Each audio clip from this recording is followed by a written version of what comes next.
Yes guys, good evening good evening good evening. जल्दी से मुझे बताइए कि क्या मेरी आवाज आप तक ठीक से बिल्कुल आ रही है या नहीं। जल्दी से मुझे इस बात का जवाब दे दीजिए। Yes, I am waiting for everybody. मैं सबके लिए वेट कर रहा हूं। जल्दी से मुझे बताइए कि क्या मेरी आवाज आप तक बिल्कुल ठीक से पहुंच पा रही है या नहीं पहुंच पा रही। मुझे जल्दी से जवाब दो। सुजन का जवाब आ गया है यस सर, क्या बात है, बिल्कुल। और यहां पर हर्ष का जवाब भी आ गया है। Good evening Surabha, Harshul, uh, Harsh, good evening good evening good evening. Yes, चलो भाई। Varnan good evening, Chanchal good evening, Krish good evening, Rohan good evening, Kartik good evening, Niket good evening. Yes everybody, good evening good evening good evening. भाई सब लोगों को मेरी तरफ से गुड इवनिंग। यस, ठीक है बेटा। तो मैंने आप लोगों की बात मान ली है। आपने मुझे किनेशियन थियरी यूट्यूब पर भी लेने के लिए बोला था, तो मैंने किनेशियन थियरी भी आप लोगों के लिए यूट्यूब पर ले लूंगा। ठीक है, done. Yes Vinod good evening, Diksha good evening, Archit good evening, yes Shubham good evening. क्या बात है, रोमांटिक वेदर, क्या बात है यार। बेटा मैं तुमको बताऊं, रोमांटिक वेदर जो है ना, ये सिर्फ मेरे जैसे जो है ना, मतलब लोगों के लिए ही ठीक है। I am a married person, और रोमांटिक एनवायरनमेंट जो है ये मेरे लिए ठीक है बेटा। तुम्हारे लिए तो बेकार है, तुम्हारे लिए किसी मतलब का नहीं है। ठीक है, ओके।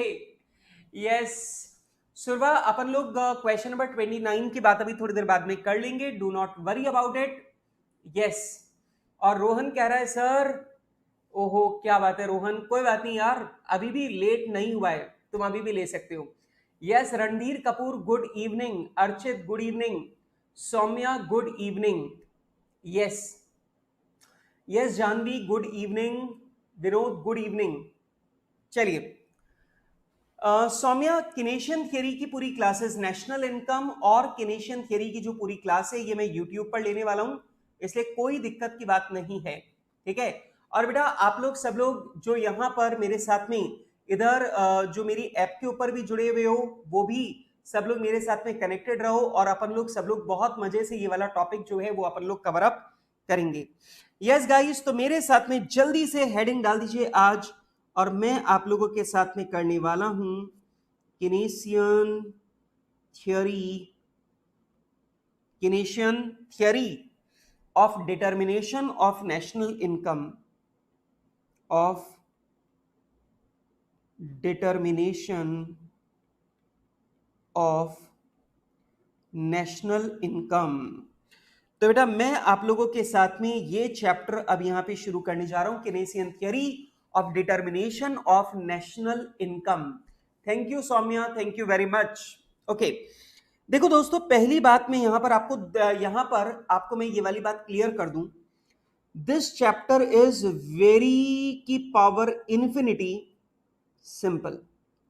देखो दोस्तों, मैं आपको यहां पर कुछ बातें क्लियर कर रहा हूं, और क्लियर मैं यहां पर आप लोगों के लिए कर देता हूं कि बेटा ये वाला जो चैप्टर है Keynesian theory of national income, ये वाला जो चैप्टर है ये आप लोगों का बेहद आसान, बेहद जबरदस्त आसान चैप्टर है। और मैं आपको बता दूं, एग्जाम के पॉइंट ऑफ व्यू से भी ये वेरी की पावर इंफिनिटी इंपॉर्टेंट भी है। इसका मतलब भाई साहब, एग्जाम में इसके ऊपर क्वेश्चंस जो हैं वो बहुत ज्यादा आते हैं, क्वेश्चन आने के चांसेस हमेशा बहुत ज्यादा है इस चैप्टर में से। तो अपने को इस चैप्टर को वेरी की पावर इंफिनिटी इंपॉर्टेंट भी है, और वेरी की पावर इंफिनिटी सिंपल भी है। एक और बात मैं आपको बता दूं कि बेटा आप लोगों ने जो मेरे साथ में नेशनल इनकम जिन जिन बच्चों ने किया, आप लोगों को मालूम है नेशनल इनकम का टॉपिक आप सारे बच्चों को बिल्कुल रटा हुआ है। मतलब मेरे को ऐसा लगता है कि आप लोगों को नेशनल इनकम का टॉपिक रिवाइज करने में मुश्किल से 15 से 20 मिनट का ही टाइम आप लोगों को लगना है। 15 टू 20 मिनट्स में आप लोग नेशनल इनकम पूरा रिवाइज कर सकते हो। और वही वादा मैं आप लोगों के साथ में करता हूं किनेसियन थियरी को लेकर। अगर आपने किनेसियन थियरी की पूरी क्लास मेरी अटेंड की है, तो ये चैप्टर आप लोगों को रिवाइज करने में हार्डली, मतलब मैक्सिमम से मैक्सिमम भी आप लोग देखें तो आपको सिर्फ 10 मिनट्स का टाइम लगना है। कितना? 10 मिनट्स। मतलब जब ये चैप्टर मैं पूरा कंप्लीट कर दूंगा तो आपको इसे रिवाइज करने में सिर्फ 10 मिनट का टाइम लगेगा। और अभी इंस्टीट्यूट ने इस चैप्टर में, पहले जब इंस्टीट्यूट ने स्टडी मैट इशू किया था तब इंस्टीट्यूट ने इस चैप्टर के अंदर बहुत ज्यादा प्रैक्टिकल क्वेश्चन नहीं डाले थे, लेकिन उसके बाद में इंस्टीट्यूट ने अभी लेटेस्ट इसके अंदर इतने सारे प्रैक्टिकल क्वेश्चन डाल दिए हैं कि भैया मैं आपको बता दूं इसमें प्रैक्टिकल क्वेश्चन आने का बहुत जबरदस्त चांसेस है, मतलब आएगा ही, मेजरली चांसेस यही हैं कि इसके ऊपर प्रैक्टिकल क्वेश्चन पूछा जाएगा।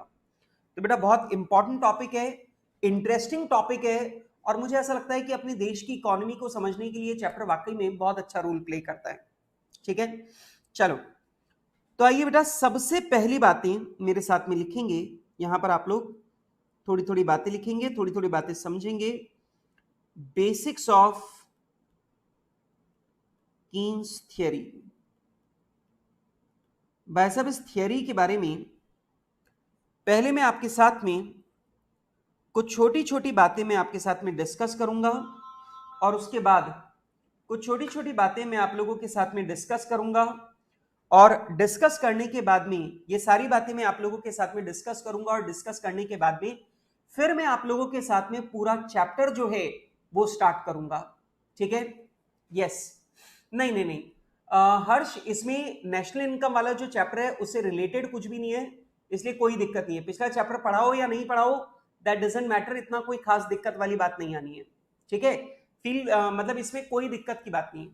ठीक है, और यहां पर मैं देख रहा हूं कि भैया जितने व्यूअर्स हैं उतने लाइक नहीं है, ऐसा नहीं चलेगा।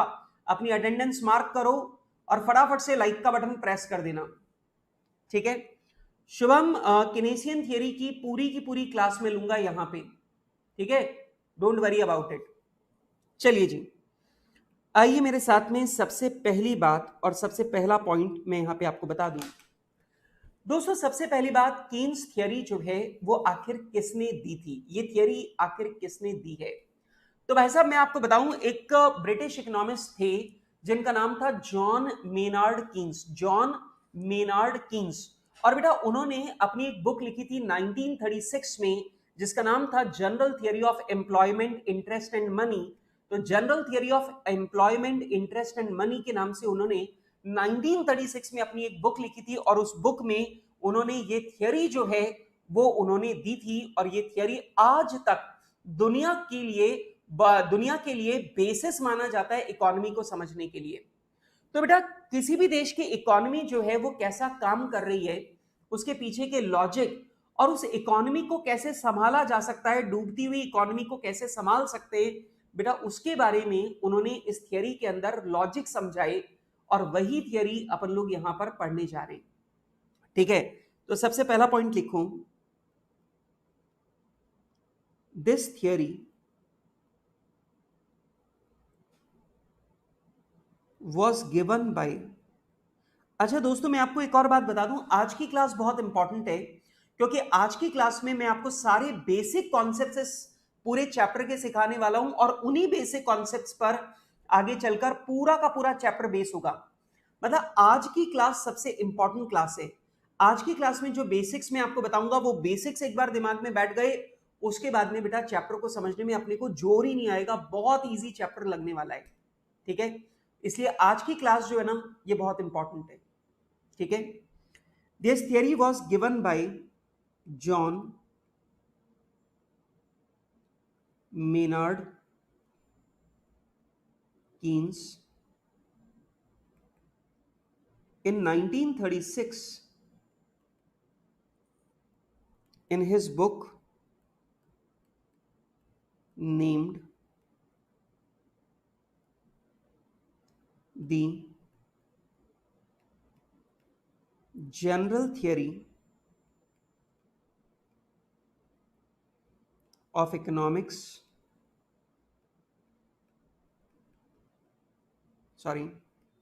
General Theory of Employment, Interest and Money,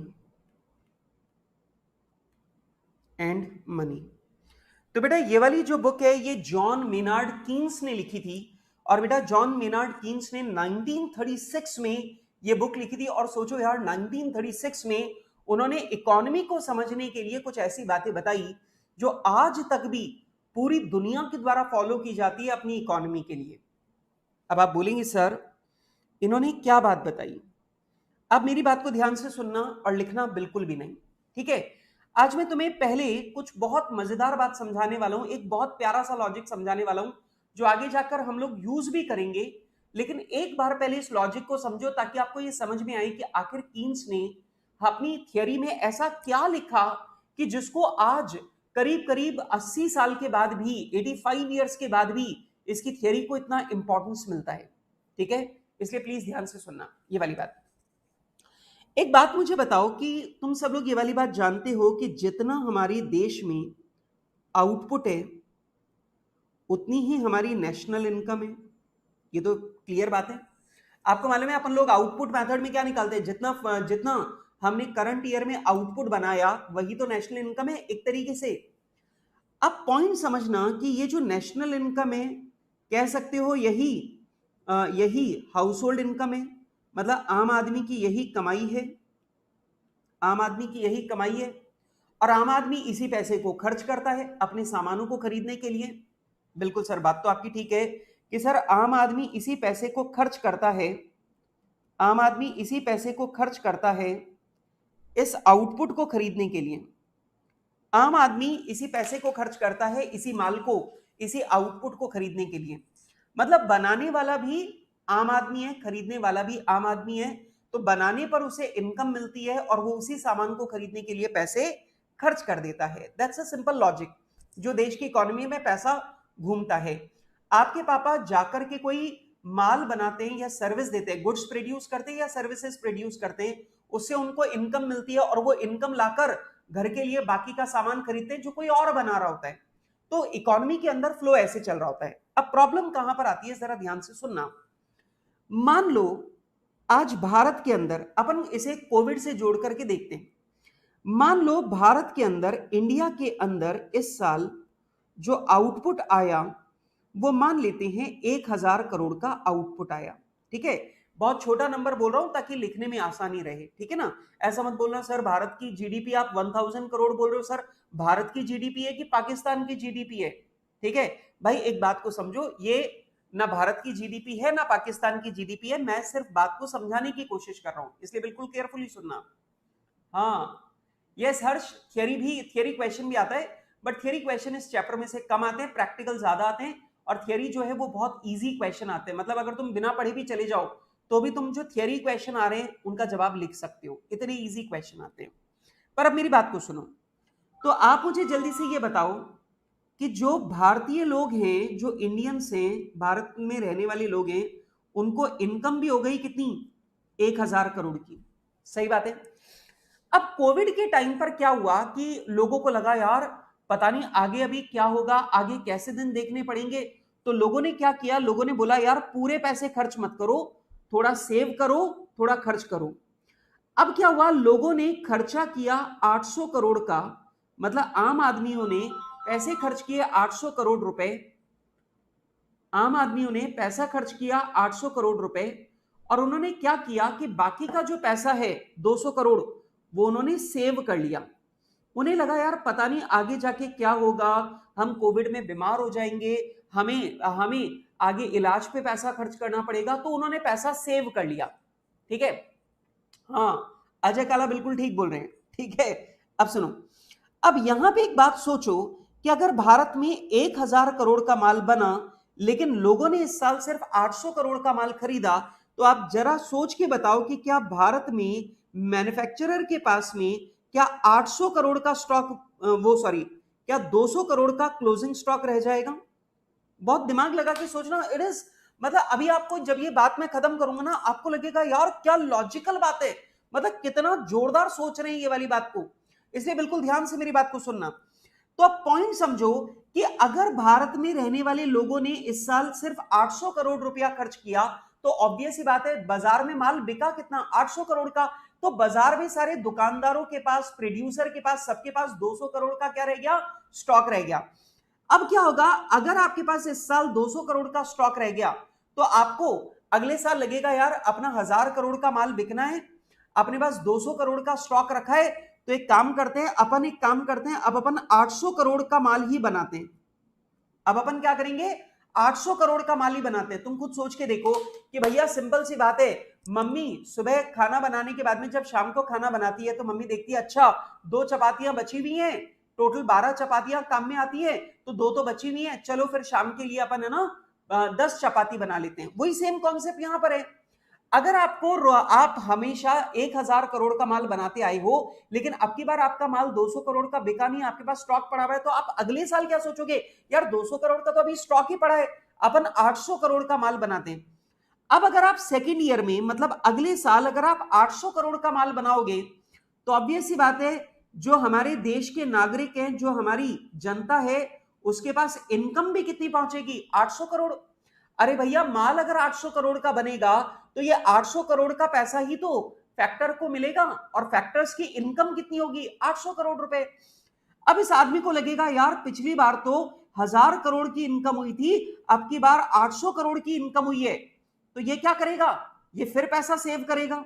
इसको लगेगा यार बाजार जो इकोनॉमी है, जो बाजार है, जो देश है वो डूब रहा है, और देश डूब रहा है तो ये अपना खर्चा जो है वो और कम कर लेगा, ये अपना जो खर्चा है उस खर्चे को थोड़ा सा और कम कर लेगा, और वो क्या करेगा, वो 200 करोड़ रुपया और सेव कर लेगा।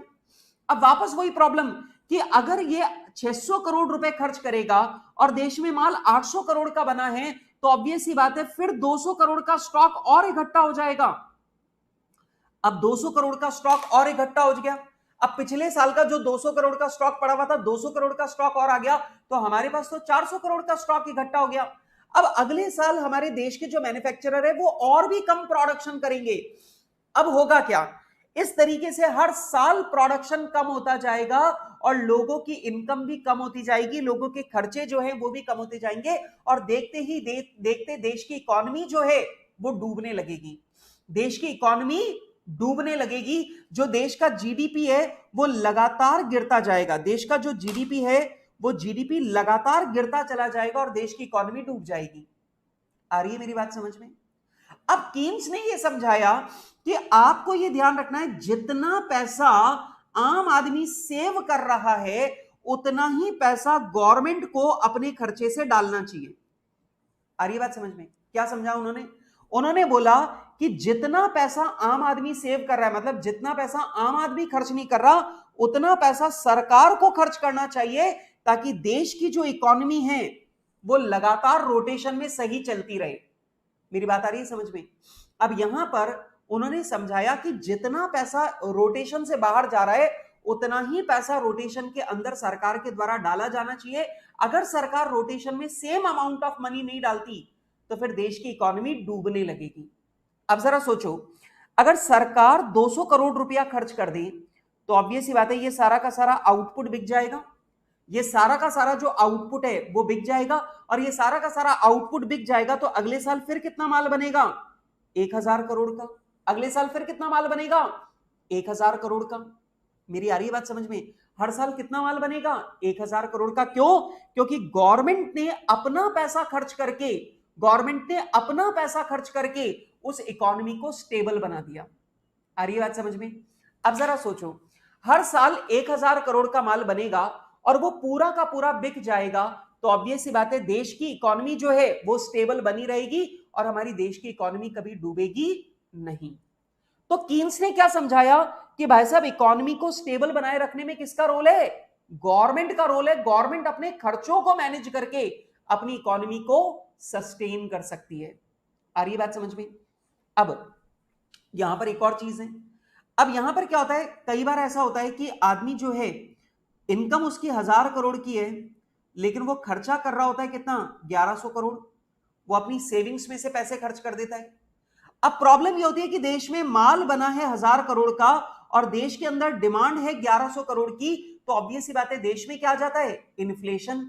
और इन्फ्लेशन आना मतलब हर सामान महंगा होने लगेगा, क्योंकि सप्लाई कम है, डिमांड ज्यादा हो रही है, तो ऑब्वियस सी बात है उस बीच में देश में इन्फ्लेशन फैल जाता है। और आप लोग को मालूम है देश में इन्फ्लेशन अगर आपका फैल गया तो भाई साहब ये भी आपके लिए बहुत बड़ी समस्या हो जाएगी। इन्फ्लेशन भी नहीं आना चाहिए। तो गवर्नमेंट क्या करती है, गवर्नमेंट अपने सारे खर्चे बंद कर देती है। अब गवर्नमेंट अगर अपने सारे खर्चे बंद कर देगी तो आम आदमी की जो इनकम है वो कम हो जाएगी, ऑटोमेटिकली डिमांड जो है वो नीचे आ जाएगी। आदमी के पास पैसा ही नहीं पहुंचेगा तो वो क्या करेगा, डिमांड उसकी कम हो जाएगी, और डिमांड कम हो जाएगी तो डिमांड और सप्लाई दोनों बराबर हो जाएंगी, तो इकोनॉमी के अंदर इन्फ्लेशन भी खत्म हो जाएगा। आ रही है मेरी बात समझ में? तो समझना, केन्स ने बताया कि अगर आपको अपनी इकोनॉमी को स्टेबल रखना है तो आपके देश के अंदर डिमांड और सप्लाई ये दोनों बिल्कुल बराबर चलनी चाहिए, डिमांड और सप्लाई दोनों बिल्कुल इक्वेटेड चलनी चाहिए, तभी आपके देश की इकोनॉमी इक्वल रह सकती है। और उन्होंने अपनी इस पूरी थियरी में इसी इक्विलिब्रियम के बारे में उन्होंने समझाया। Got my point? जल्दी से मुझे बताओ कि मैंने एक कहानी आपको समझाई, मैंने एक बात आपको समझाई कि भाई साहब अगर देश का नागरिक पैसा सेव करना शुरू कर देता है तो वो पैसा रोटेशन से हटता जाता है, और रोटेशन से हटता जाता है तो देश की इकोनॉमी डूबने लगती है। और वहां पर आता है सरकार का रोल। सरकार क्या करती है, सरकार अपना खर्चा बढ़ा देती है, और सरकार जब अपना खर्चा बढ़ा देती है तो देश के अंदर फंड का जितना फंड सेविंग के थ्रू रोटेशन से बाहर निकल रहा है उतना ही पैसा सरकार इकोनॉमी के अंदर फूंक देती है, और ऐसा करने से देश की इकोनॉमी राइज करती है, देश की इकोनॉमी राइज करती है। मैं इसका एक एग्जांपल भी अभी आपको दूंगा। और बेटा जब देश के अंदर प्रोडक्शन से ज्यादा डिमांड पैदा हो रही होती है और वहां पर इन्फ्लेशन आ रहा होता है तो गवर्नमेंट अपने खर्चों को कम कर लेती है ताकि आम आदमी की इनकम कम हो जाए, उसकी डिमांड कम हो जाए, और डिमांड कम हो जाएगी तो डिमांड और सप्लाई लगभग बराबर आ जाएंगे तो देश में इन्फ्लेशन उतना नहीं फैलेगा। ठीक है, यस, गवर्नमेंट को पब्लिक बोलते हैं, ठीक है, गवर्नमेंट सेक्टर को पब्लिक सेक्टर बोलते हैं, ठीक है, पर हाउस होल्ड पब्लिक है, आम आदमी को पब्लिक बोलो। पब्लिक सेक्टर और पब्लिक दोनों अलग अलग चीजें हैं। जल्दी से मुझे बताओ कि मेरी ये वाली कहानी तुम्हें समझ में आई या नहीं आई। देश, किसी भी देश की इकोनॉमी स्टेबल कब होती है, जब वो इक्विलिब्रियम पर हो। इक्विलिब्रियम मतलब जितना आउटपुट है डिमांड भी उतनी ही होनी चाहिए, जितना आउटपुट है उतनी डिमांड होगी, तभी देश की इकोनॉमी इक्विलिब्रियम पर होगी और तभी देश की इकोनॉमी स्टेबल चलेगी। अदरवाइज या तो इकोनॉमी डूबेगी या इकोनॉमी चढ़ेगी। अब मैं तुम्हें इसका एक एग्जांपल देता हूं, बड़ा जोरदार एग्जांपल तुम्हें देता हूं। तुमको पता है कि 1991 से पहले हमारे देश में विदेशी कंपनियों को व्यापार करने की परमिशन नहीं थी। ध्यान से सुनना मेरी बात को, मैं बड़ी जोरदार बात बता रहा हूं आज प्रैक्टिकल तुम्हें। आजकल मनमोहन सिंह इस बारे में कमेंट जो है वो भी कर रहे हैं, इसलिए प्लीज सुनो, ठीक है। मनमोहन सिंह जी ने अभी लेटेस्ट, अभी 2 दिन पहले भी इस बात के ऊपर कमेंट किया है, इसलिए बहुत ध्यान से सुनना इस चीज को। यस, सुनो, 1991 से पहले हमारे देश में किसी भी फॉरेन कंपनी को हमारे देश में व्यापार करने की इजाजत नहीं थी, नहीं थी किसी भी फॉरेन कंपनी को। मतलब भारत के अंदर कोई पिज्जा हट नहीं था, कोई मैकडी खुला हुआ नहीं था, यहां पर कोई नेटफ्लिक्स नहीं आता था, यहां पर कोई फेसबुक नहीं था, गूगल नहीं था, कुछ नहीं था, यहां पर नाइकी के शूज नहीं आते थे, यहां पर सैमसंग और बाकी जो बाहर की विदेशी कंपनियां उनके टीवी नहीं मिलते थे। यहां पर भारत के अंदर सिर्फ स्वदेशी माल बनता था, यहां पर सिर्फ इंडियन कंपनीज को ही ट्रेड करने, व्यापार करने की परमिशन थी। विदेशों से मतलब भारत के बाहर से कोई भी चीज यहां पर नहीं आ सकती थी। उसके बाद में 1991 में मनमोहन सिंह की गवर्नमेंट थी और मनमोहन सिंह जी ने देश की डूबती हुई इकोनॉमी को संभालने के लिए उन्होंने भारत में विदेशी कंपनियों को व्यापार करने की परमिशन दे दी। ठीक है, अब भारत में जब विदेशी कंपनियों को व्यापार की परमिशन मिली तो विदेशी कंपनियों को यह पता था कि भारत की पॉपुलेशन बहुत ज्यादा है और भारत का कंज्यूमर मार्केट बहुत बड़ा है। तो जैसे ही 1991 में मार्केट को ओपन किया वैसे ही सारी विदेशी कंपनियों ने भारत में आकर के व्यापार करना शुरू कर दिया।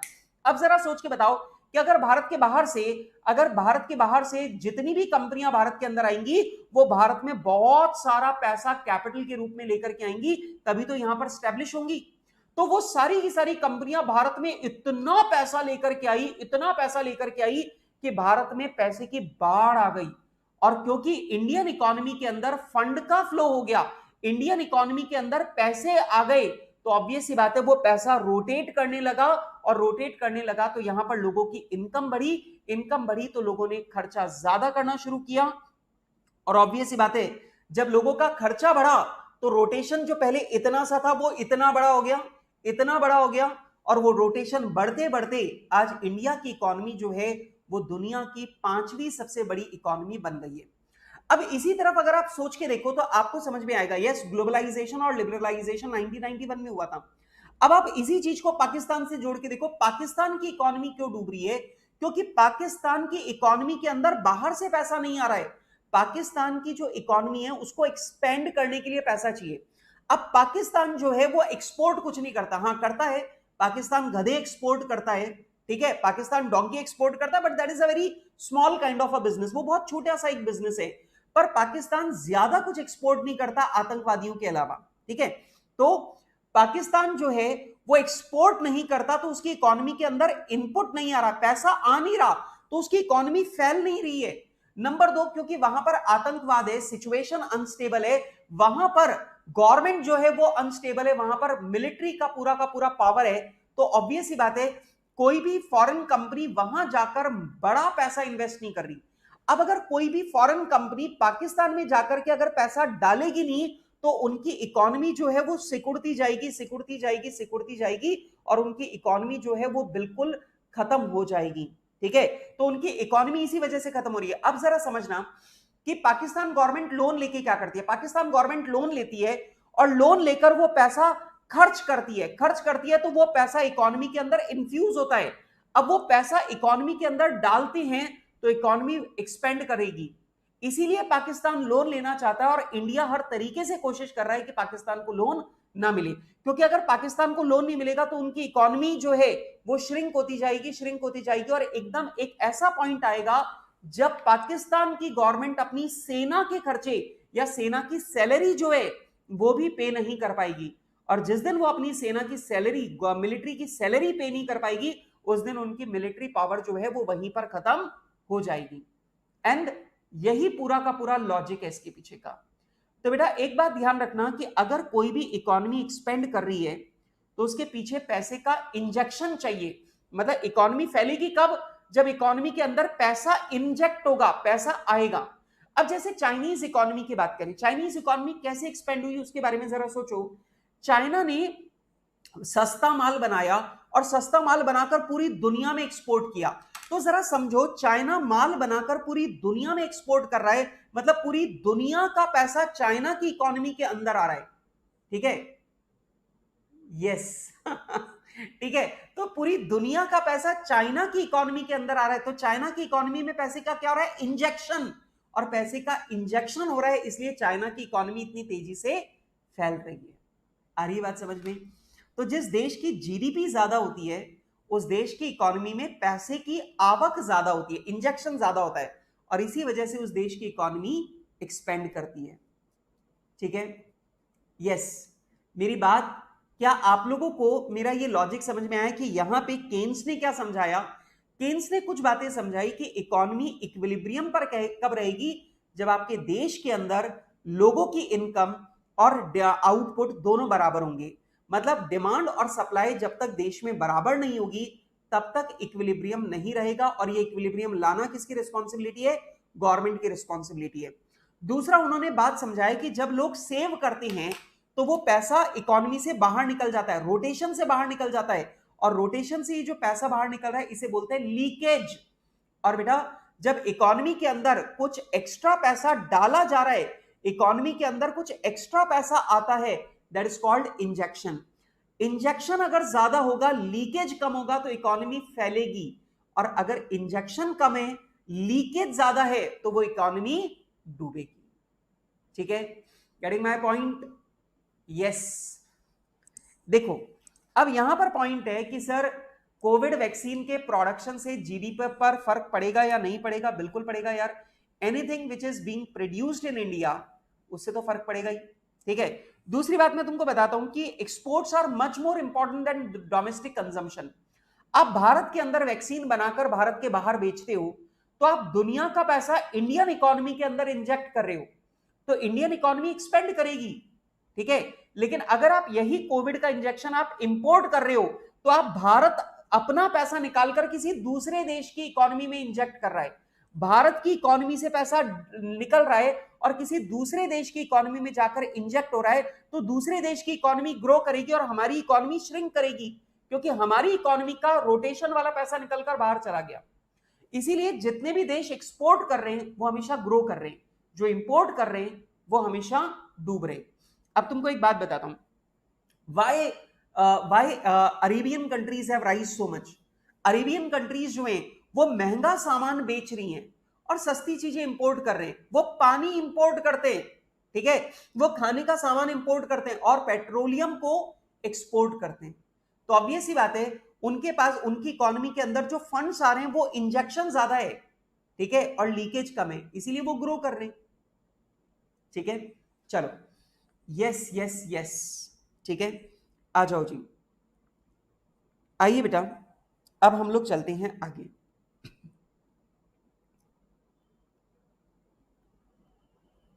Keynes theory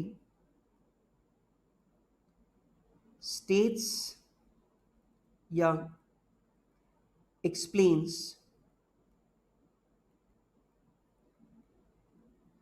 these situations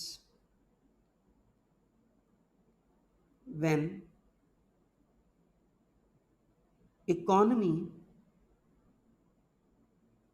of a country will be at equilibrium. बेटा इक्विलिब्रियम का मतलब होता है इकोनॉमी स्टेबल है, ना इकोनॉमी नीचे आ रही है ना इकोनॉमी ऊपर जा रही है, मतलब इकोनॉमी स्टेबल है, ना तो इकोनॉमी नीचे गिर रही है ना इकोनॉमी ऊपर जा रही है। ठीक है, अच्छा, नंबर तीन,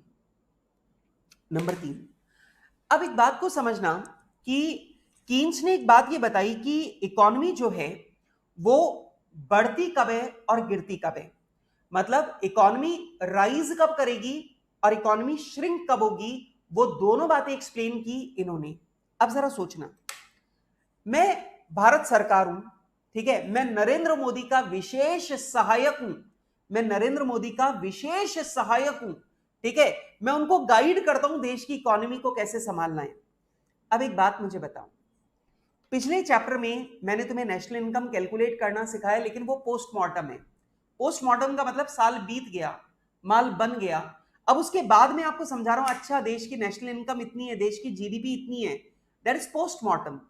लेकिन एक बात मुझे बताओ कि अगर आज साल का पहला दिन है और मैं प्लान करना चाहता हूं कि यार कुछ ऐसा करे जिससे देश की इकोनॉमी बढ़े, जिससे देश की इकोनॉमी एक्सपेंड करे, मेरे देश का जीडीपी बढ़े, तो आप मुझे बताइए कि क्या मुझे इसके लिए कुछ प्लानिंग करनी पड़ेगी, और क्या मुझे प्लानिंग करने के लिए एनालिसिस चाहिए कि अगर गवर्नमेंट अपने खर्चे को 10,000 करोड़ रुपए बढ़ा दे तो हमारे देश की जीडीपी कितनी बढ़ जाएगी, नेशनल इनकम हमारी कितनी बढ़ जाएगी, क्या ये हमें कैलकुलेट करने की इच्छा रहेगी, तभी हम सही डिसीजन ले सकते हैं। अगर गवर्नमेंट ये सोचे, गवर्नमेंट ये प्लान करे कि यार अब की बार हम 50,000 करोड़ रुपए अपना गवर्नमेंट एक्सपेंडिचर बढ़ा देते, तो क्या गवर्नमेंट ये नहीं जानना चाहेगी कि अगर गवर्नमेंट अपने खर्चे को 50,000 करोड़ बढ़ा दे तो देश की इकोनॉमी, देश की जो इनकम है, जो देश की नेशनल इनकम है, वो कितनी इंक्रीज होगी, क्या वो ये नहीं जानना चाहेंगे? और जवाब है ऑब्वियस ही बात है, वो जानना चाहेंगे। और वो कैसे कैलकुलेट होता है वो हमें बताया किसने? कीन्स थियरी ने, कीनेशियन थियरी ने। ठीक है, तो जरा लिखो, मैं आपको बताऊं, अभी आप लोगों को ऐसा लग रहा होगा कि सर अपन बिल्कुल क्या बातें कर रहे हैं सर, बिल्कुल बेसिक बेसिक ऐसी बातें कर रहे हैं कि ये थियरी क्या बता रही है, क्या बता रही है। मैं आपको बताऊं, अगर आपको ये पता होता है ना कि आप क्या पढ़ रहे हो, आप किस बारे में पढ़ रहे हो, तो आपको वो लॉजिक एकदम पकड़ में आता है।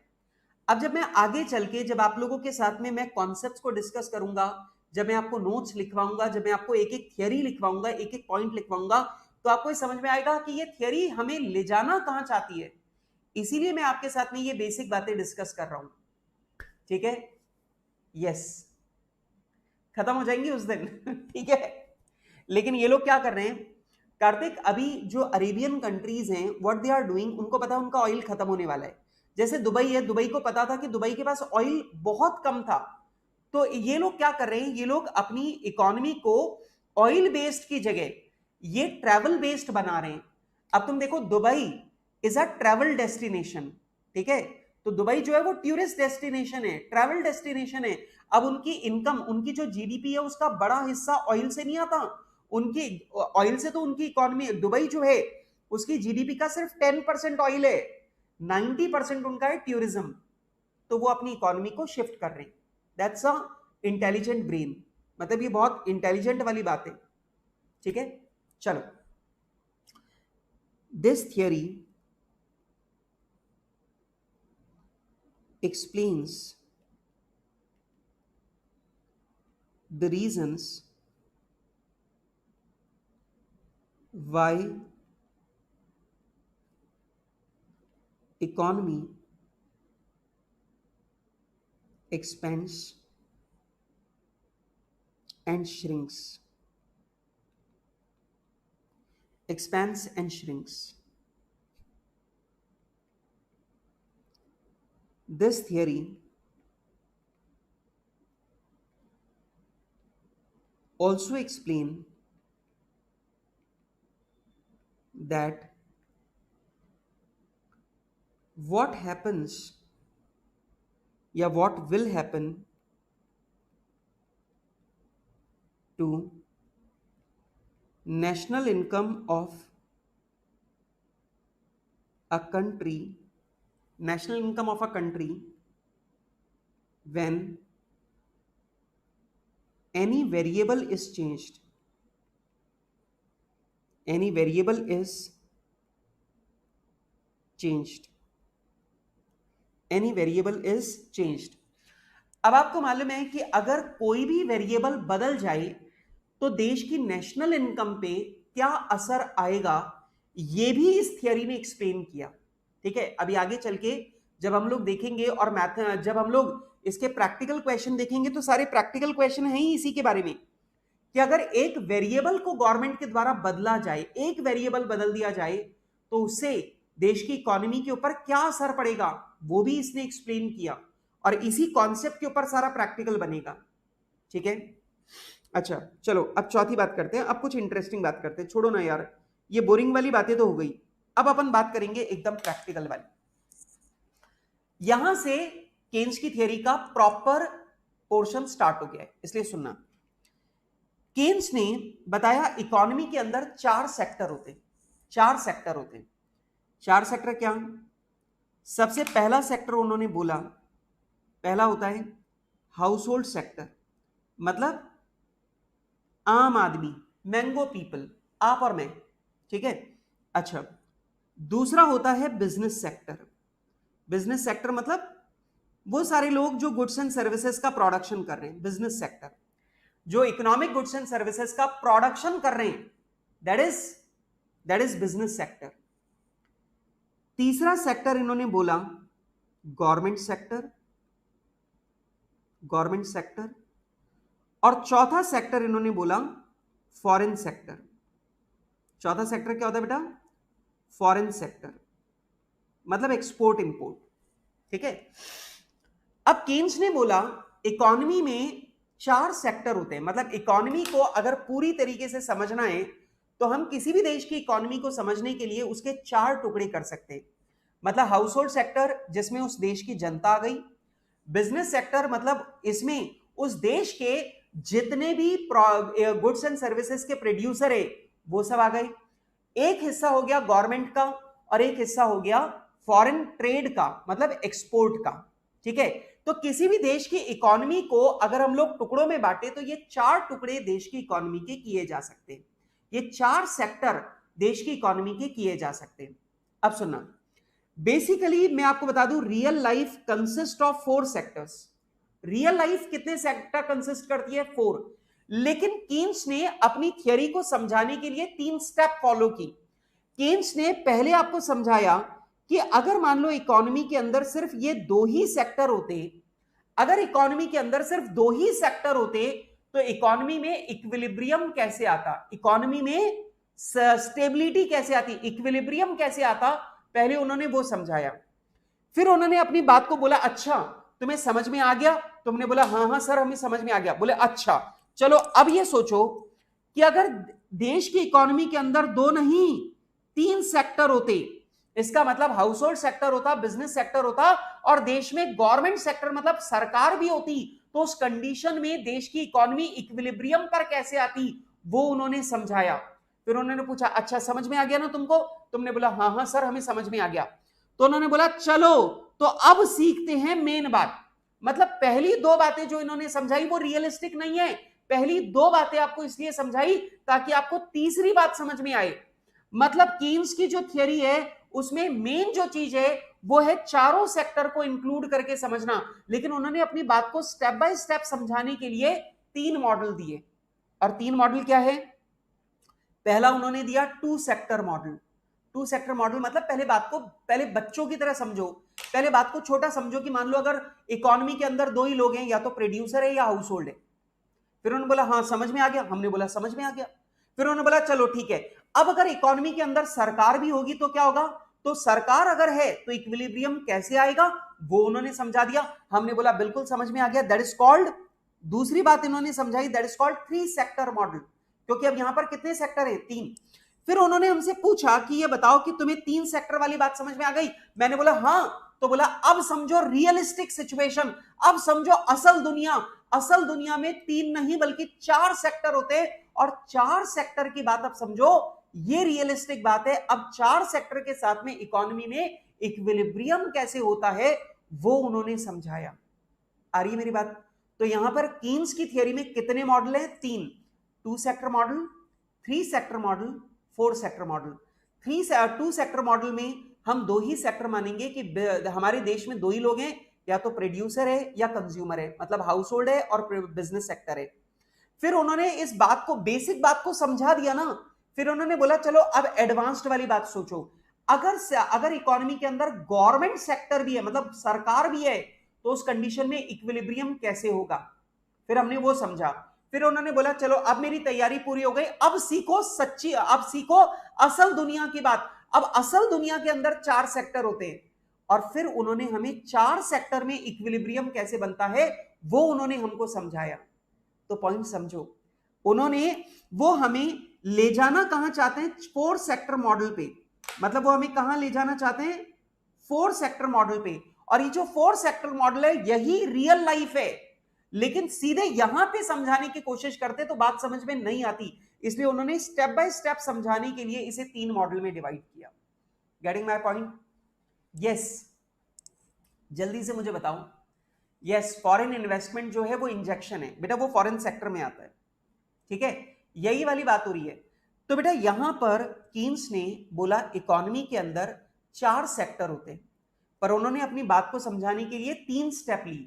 To sector model, three sector model ये सिर्फ तैयारी है, एंड फोर सेक्टर मॉडल जो रियल लाइफ है। ठीक है, यस गाइस, जल्दी से मुझे बताओ, जल्दी से मुझे बताओ ये वाली बात समझ में आई कि कीन्स ने अपनी थियरी में बात को कैसे एस्टेब्लिश किया है? ये तीन मॉडल क्या हैं? चलो लिखो। There are four sectors in every economy. हर एक इकोनॉमी के अंदर फोर सेक्टर होते हैं। पहला है हाउस होल्ड सेक्टर, मतलब देश की जनता जो पैसा खर्च कर रही है। दूसरा बिजनेस सेक्टर, मतलब उस देश के अंदर जितनी भी कंपनियां और फर्में हैं जो गुड्स एंड सर्विसेज का प्रोडक्शन कर रही हैं, that is called business sector. तीसरा है गवर्नमेंट सेक्टर, मतलब उस देश की सरकार जो लोगों से और मतलब हाउस होल्ड सेक्टर से और बिजनेस सेक्टर से टैक्स लेती है, और फिर ये पैसा सरकार पब्लिक की भलाई के लिए खर्च कर देती है, that is called government sector. और बेटा चौथा है फॉरेन सेक्टर। चौथा है फॉरेन सेक्टर। तो बेटा इकोनॉमी के अंदर कितने सेक्टर होते हैं? Four. Fifth point, Keynes theory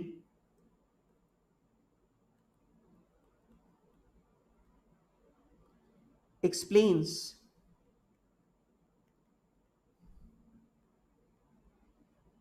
the whole concept of equilibrium, whole concept of equilibrium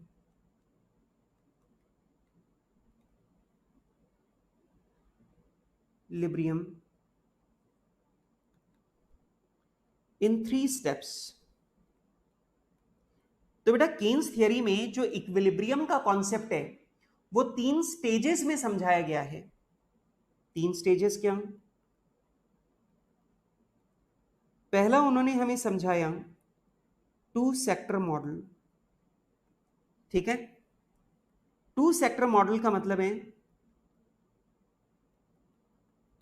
it assumes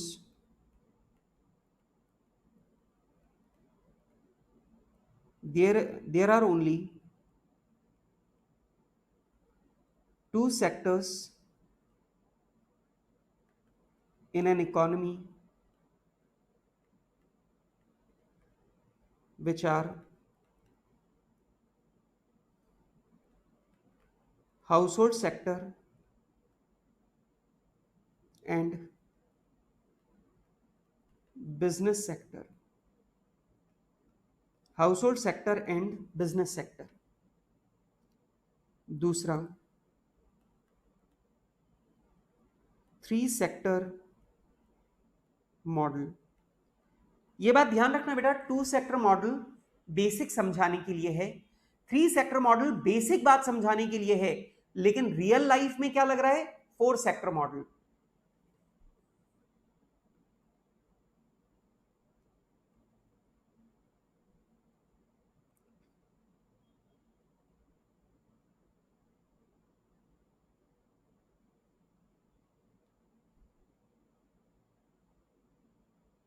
It assumes that there are 3 sectors in an economy which are household sector, business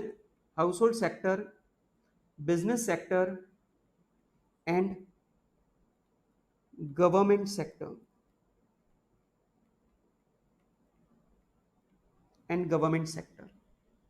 ठीक है, चलो सी लिखो. 4 sector model.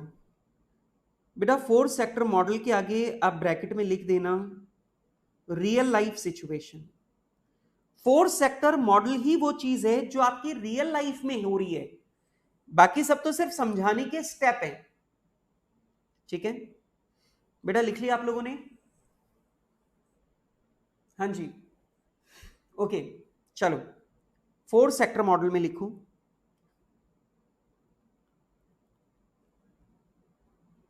This model assumes that there are 4 sectors in an economy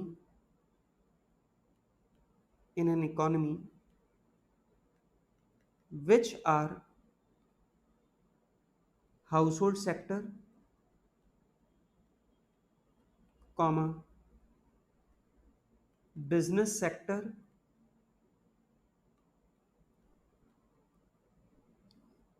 comma, government sector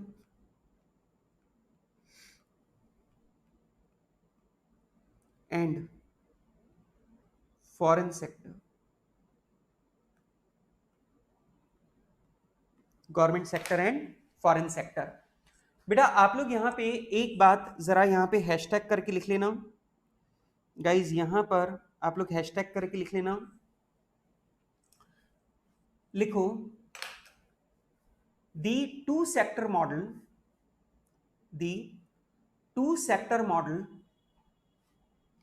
the 2 sector model and 3 sector model, 2 sector model and 3 sector model are only for understanding of concept, are only for understanding of concept, only for understanding of concept, but in real life,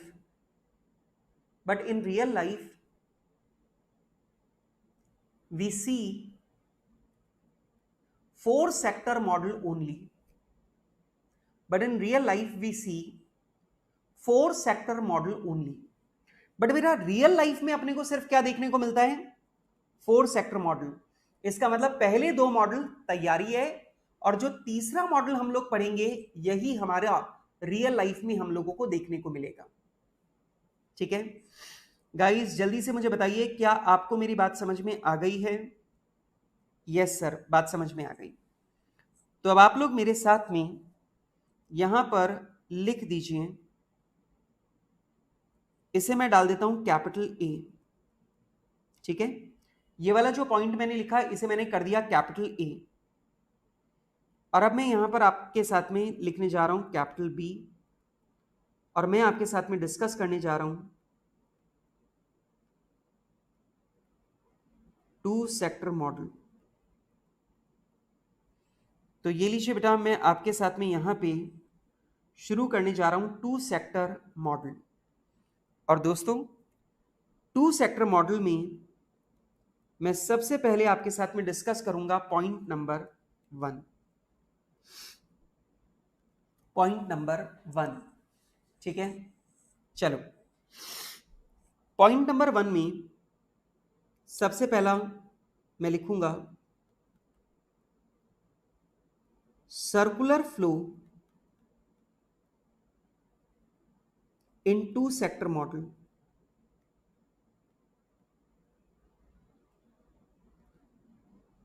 to sector model में circular flow कैसे होता है?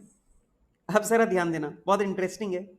सुनो, आपको मालूम है बेटा, जो हमारा 2 सेक्टर मॉडल है इसके अंदर 2 ही सेक्टर हैं.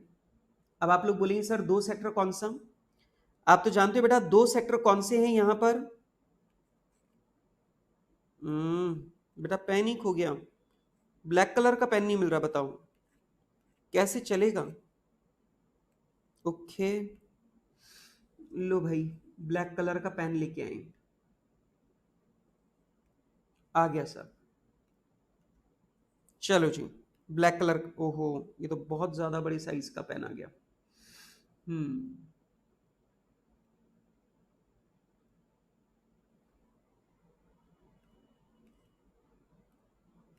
चलो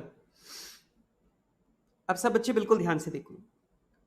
एक तो सेक्टर है बेटा बिजनेस सेक्टर, क्या ही चल रहा है, बिजनेस सेक्टर. और दूसरा है हमारा हाउस होल्ड सेक्टर. अब गाइस प्लीज इस बात को ध्यान से देखिएगा. और एक बात मैं आपको बता दूं, ये वाला क्वेश्चन ऑलरेडी हमारे एग्जाम में आ चुका है. लिख लो आप लोग ये वाली बात, ये वाला क्वेश्चन ऑलरेडी हमारे एग्जाम में 3 मार्क्स में पूछा जा चुका है. Circular flow. ठीक है, 2 सेक्टर इकोनॉमी के अंदर सर्कुलर फ्लो क्या होता है? तो सर्कुलर फ्लो का क्वेश्चन ये 3 मार्क्स में ऑलरेडी हमारे एग्जाम में पूछा जा चुका है. यस, बिल्कुल पूरा कवर होगा. यस, चलो अब मेरी बात को प्लीज ध्यान से सुनो. ये बताओ कि बिजनेस जो है उसकी बात करते हैं. तो भाई बिजनेस जो है वो माल बनाएगा, और बिजनेस अगर माल बना रहा है तो आप मुझे बताइए, बिजनेस अगर माल बना रहा है तो क्या हाउस होल्ड जो है वो बिजनेस को फैक्टर सर्विसेज दे रहे? बोलो हाँ कि ना. ये बताओ बेटा, बिजनेस के अंदर काम करने वाले लोग कौन है? भारत की जनता. तो भारत की जनता काम कर रही है, मतलब भारत की जनता जो है वो बिजनेस फर्म को अपनी सर्विसेज प्रोवाइड कर रही है. और बेटा फैक्टर सर्विसेज प्रोवाइड करने के बदले उन्हें क्या मिल रहा है? बेटा वो अपनी सर्विसेज प्रोवाइड कर रहे हैं, और सर्विस प्रोवाइड करने के बदले उन्हें क्या मिल रहा है? उन्हें मिल रहा है भाई साहब फैक्टर पेमेंट. उन्हें मिल रहा है फैक्टर पेमेंट. ठीक है, उन्हें क्या मिल रहा है? Factor payment. तो आप मुझे बताइए, हाउस होल्ड ने फैक्ट्री बिजनेसेस के लिए काम किया और बिजनेसेस ने उन्हें क्या दिया? रेम्युनरेशन. क्लियर है बात? Factor payment. अच्छा, अब हाउस होल्ड के पास में पैसा आ गया. अब हाउस होल्ड क्या करेगा? हाउस होल्ड ये जो पैसा आया, इस पैसे को हाउस होल्ड देगा बिजनेस को. हाउस होल्ड क्या करेगा, ये पैसा देगा बिजनेस को, और ये पैसा जो दे रहा है ये किस चीज के लिए दे रहा है, अपने कंजम्पशन एक्सपेंडिचर के लिए दे रहा है, ठीक है। और बेटा जब हाउस होल्ड बिजनेस को पेमेंट करेगा तो बदले में बिजनेस हाउस होल्ड को क्या देगा, गुड्स एंड सर्विसेज। क्या देगा भाई, goods and services, goods and services. अब ये जो यहां पे अगर आप ध्यान से देखो तो जो पैसा है वो इन दोनों के बीच में फ्लो कर रहा है। बिजनेस में काम कौन कर रहे हैं, जनता। तो यहां पे जनता ने बिजनेस के अंदर काम किया तो उन्हें क्या मिला, रेमुनरेशन या पैसा, फैक्टर पेमेंट। और इन लोगों ने इस पैसे को खर्च किया सामान खरीदने के लिए, तो ये पैसा वापस बिजनेस के पास चला गया और गुड्स एंड सर्विसेज मिल गए किसको, सामान मिला किसको, हाउस होल्ड को। तो यहां पर इस तरीके से अगर देखा जाए तो यहां पर पैसा, सर्विस, गुड्स एंड सर्विस, ये सब एक रोटेशन में घूम रहा है। और बेटा इसी को हम लोग बोलते हैं circular flow of income. Two sector economy के अंदर अगर आप लोग ध्यान से देखो तो इसी को हम लोग क्या बोलते हैं, सर्कुलर फ्लो, ठीक है। क्या बोलते हैं, सर्कुलर फ्लो, ठीक है। पहले मुझे जल्दी से बताओ ये सर्कुलर फ्लो समझ में आया नहीं आया। एक बात मुझे बताओ, मैं एक बिजनेस के अंदर नौकरी करता हूं, तो मैं वहां जाता हूं, वहां जाके काम करता हूं, गुड्स एंड सर्विसेज का प्रोडक्शन करता हूं, जिसके बदले मुझे क्या मिलता है, सैलरी मिलती है। मैं इस सैलरी को बाजार में जाता हूं और खर्च करता हूं, तो ऑब्वियस सी बात है जो सैलरी मैं खर्च कर रहा हूं वो वापस पहुंच किसके पास रही है, बिजनेस के पास। तो बिजनेस के पास में पैसा आया कहां से, मेरे खर्चे से, और वही पैसा उसने मुझे कैसे दे दिया, फैक्टर पेमेंट के रूप में, ठीक। और बेटा इसी को हम लोग बोलते हैं circular flow in two sector model. बेटा ये वाला जो है ये आपको कॉपी करना है, ये वाला आंसर में लिखना पड़ता है, ये वाला चार्ट आपको लिखना पड़ता है, यस। प्लीज बेटा आप लोग इसे कॉपी कीजिए, ये वाला चार्ट आप लोगों को आपके आंसर में बना के आना पड़ता है,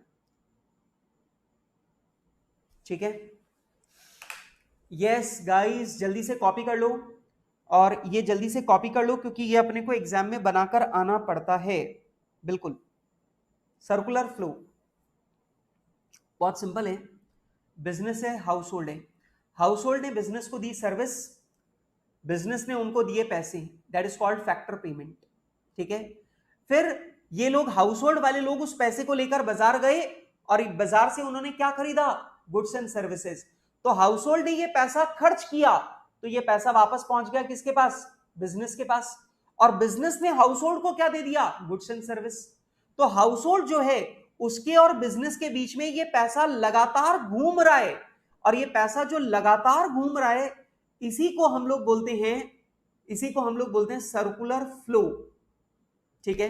अब मेरी एक बात को ध्यान से सुनना, यहां पर अगर आप ध्यान से देखोगे तो यहां पर आपको दो तरह की लाइंस दिखेंगी, एक सॉलिड लाइन है और एक डॉटेड लाइन है, ठीक है। सॉलिड लाइन अगर आप ध्यान से देखो तो ये मनी को डिनोट कर रही है, देख लो यहां पर हाउस होल्ड ने कंजम्पशन एक्सपेंडिचर करके बिजनेस को पैसा दिया और बिजनेस ने फैक्टर पेमेंट के रूप में वही पैसा हाउस होल्ड को दिया है। तो आपको जो सॉलिड लाइन दिख रही है वो मनी फ्लो है। और बेटा अगर आप लोग यहाँ पे डॉटेड लाइन देखो तो डॉटेड लाइन को देखने से आपको पता चलेगा हाउस होल्ड ने बिजनेस को सर्विस दी और बिजनेस ने हाउस होल्ड को गुड्स एंड सर्विस दी, ठीक है। तो ये जो डॉटेड लाइन से आपको दिख रहा है ये मनी नहीं है, ये सर्विसेज है और बदले में गुड्स एंड सर्विस आ रही है, इसे हम लोग बोलते हैं रियल फ्लो। क्लियर है बात बेटा। ये जो सॉलिड लाइन है ये आपको बता रही है मनी फ्लो, और बेटा जो डॉटेड लाइन है वो आपको बता रही है रियल फ्लो, ठीक है, ठीक है।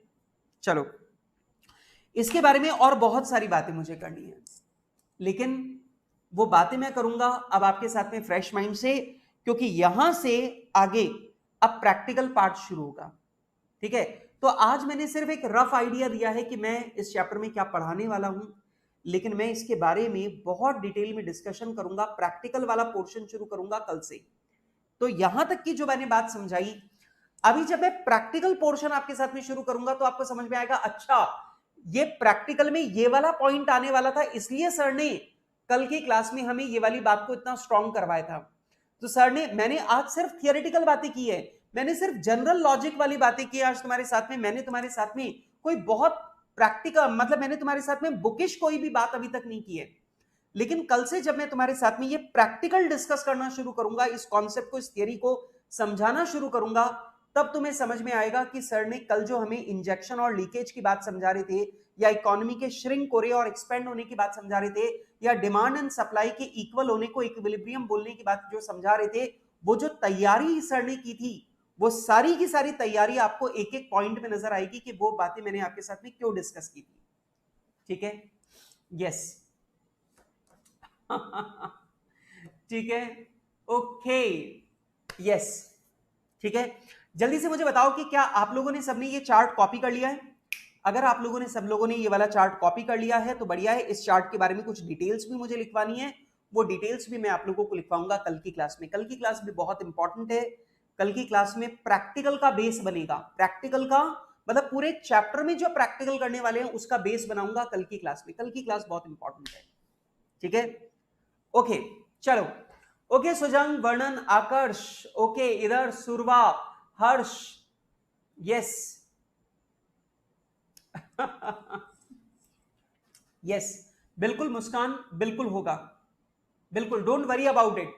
आपको बेटा मैं आपको बता दूं कि मैं पढ़ाते टाइम कभी भी ये वाली चीज नहीं सोचता कि आपने ये कॉन्सेप्ट पहले कभी आपने पढ़ रखा है क्या। हर्ष, फैक्टर पेमेंट का मतलब होता है कि बिजनेस के अंदर हम लोगों ने अपनी कैपिटल लगा रखी होगी, या फिर हमने अपना पैसा बिजनेस को लोन के रूप में दे रखा होगा, या फिर हम बिजनेस में खुद काम करते होंगे।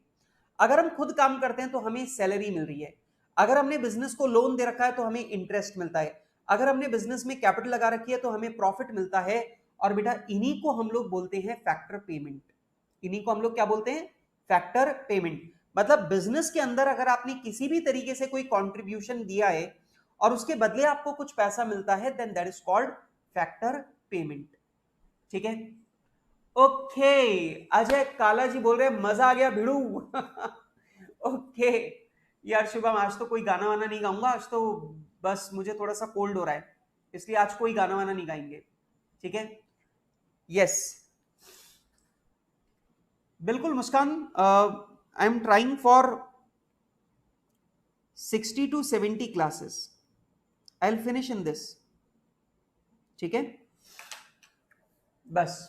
और आप लोगों को कोई टेंशन लेने की जरूरत नहीं है, मुझे पता है तुम्हारा एग्जाम कब है, ठीक है, जस्ट चिल, मैं अपने आप सारी की सारी चीजें जो है वो कंप्लीट कर दूंगा, जस्ट रिलैक्स, ठीक है, okay guys, bye for now.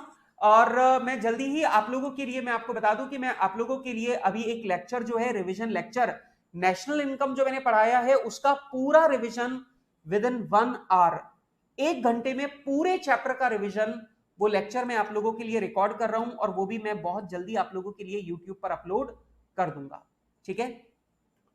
तो आप लोगों के लिए रिवीजन जो करना है वो भी बहुत इजी हो जाएगा। एक तरफ अपन पढ़ते जा रहे हैं but at the same time revision lecture देखते जाओ ताकि सारी चीजें लगातार रिवाइज होती जाए। ऐसा नहीं हो अपन आगे बढ़े और पहला चैप्टर भूल जाए, ऐसा ना हो, ठीक है। चलो, अगर वीडियो को अब तक लाइक नहीं किया तो फटाफट से वीडियो को लाइक कर देना और मिलेंगे हम लोग कल शाम को 5 बजे, ठीक है। तब तक के लिए बाय बाय।